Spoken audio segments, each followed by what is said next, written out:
بادشاہ او د هغه یو ملګری و هغې به همیشه چې کله به په سفر باندې تله اکثر دا پخواني بادشاهان چې دوی به ښکار له تلل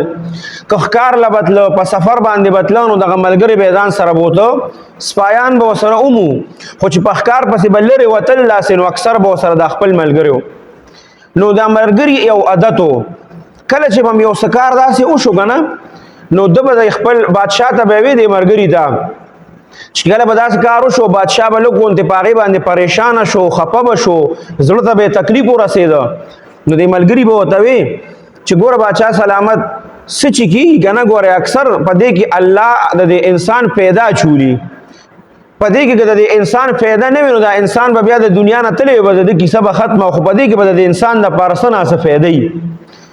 بس بادشاه به خبره واورېده هغې سره بیا زړه ته لږه تسلي میلو شوه یو ورځ دواړه په ښکار باندې وتي وو نو ده سره د ملګري سره ټوپک دی بادشاه ورته وایي چې دا ټوپک لوډ که هغه اوس بلکل هغه خپل سترګې چې دي هغې په ښکار باندې لګولي دي او بل خوا نه ګوري او دا کم ملګری چې دی نو دې هغه ښکار صحیح کوي ګوري اخوا خو هغه ټوپک یې لوډ کړ کله چې هغه ټوپک لوډ کړو د هغې هغه ماشه چې شاته راشي بیا ډز سره مخکې لاړه شي نو هغه مکمل کینولې نه وه نو بادشاه چې کله دا ټوپک داسې ونیوه خو په ښکار باندې نظر و ښکار ته یې کتل نو چې څنګه په هغې باندې ډز وکړو نو هغه ماشه مخکې به د اکثر د دې ټوپکو دا به ډېرې تیرې راتلې نو هغه ماشه چې څنګه داسې راغله نو د بادشاه دا ګوته چې وه دا کټه ګوته دا یې ټوله کټ کړه د بادشاه نه چې ګوته کله کټ شوه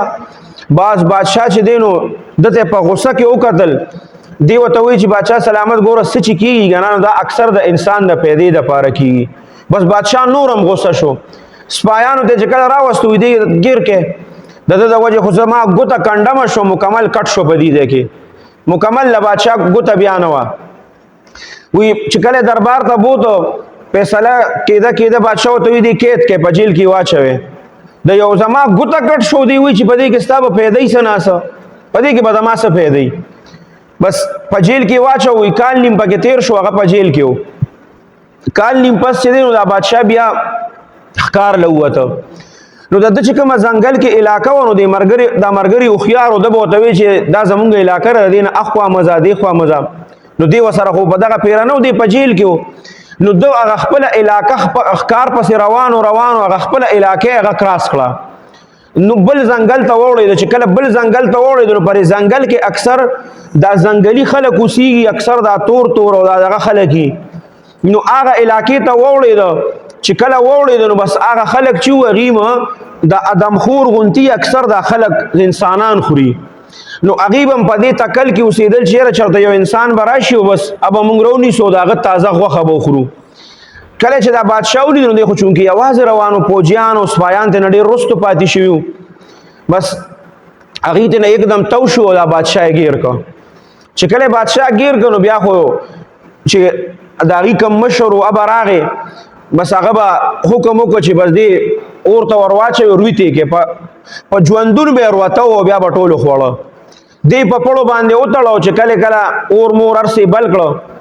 چې څنګه هغه مشر داسې وکتل ویې لږه صبر وکړې چې ویې کتل راغې والا د ده په دې لاس باندې نظر شو چې ویې کتل راغې چې ویې کتل دا ګوته نه وه نو د هغه ادمخور کسان چې وو د هغې دا دغه چې کوم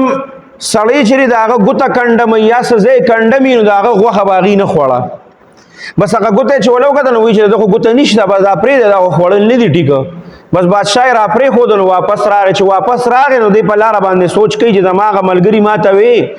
چې د کم کار کېږي هغې کې اکثر د انسان پیدا وي چې ده ته څه تکلیف ور ورسي ده ته څه نقصان ور ورسي په هغې کې اکثر د انسان پیدا وي نو زما یوه ګوته خو هغه ټایم لاړه خو که چېرې زما دا ګوته ټیک وه نو دوی به اوس زه دلته مړ کړی وم دلته به یې ځان له پوخ کړی وم او خوړلی به وم بس ختم شوی به وم د دې ګوتې د کټ کېدو د وجې نه زه نن بچ شوم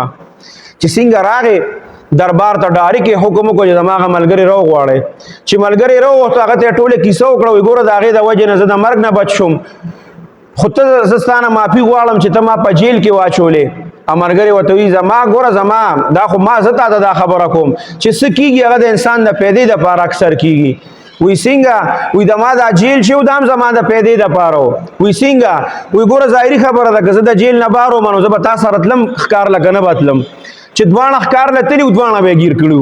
کله چې دوانه گیر کړو نو تی خو چې کتلې وستا خو به ګوته نه وته خو به را پرې خوي او کزي کتلې منو زما دا ګوته خو مکمل زه خو روغې مکر نو زه به التکه خوړلې مو مړکړې به ما نو زما دا جیل چې دام زما د لپاره د خیر او بده کې زما لپاره پیدا وا دا واقعیا چې کومه دا فیر ذوالفقار سے خپل کتاب کې لیکلي دا باقاعده چې انسان ته پته نه لګي چې دا سیز ماته دا نقصان راو رسید دا چرته د یو غټ نقصان نه د بچ کېدو د وجې نه الله دا غینه بچ کړي نو دته دا وړو کې نقصان ورسي نو کوم ته دا واړو نقصانونه را رسي کله د مال نقصانی کله کور کې پریشانی کله یو شان کله بل شان نو هغه صرف الله زمونږ غټه پریشانه او غټ سيزونو نه مونږ بچ کړي صحیح ده کنه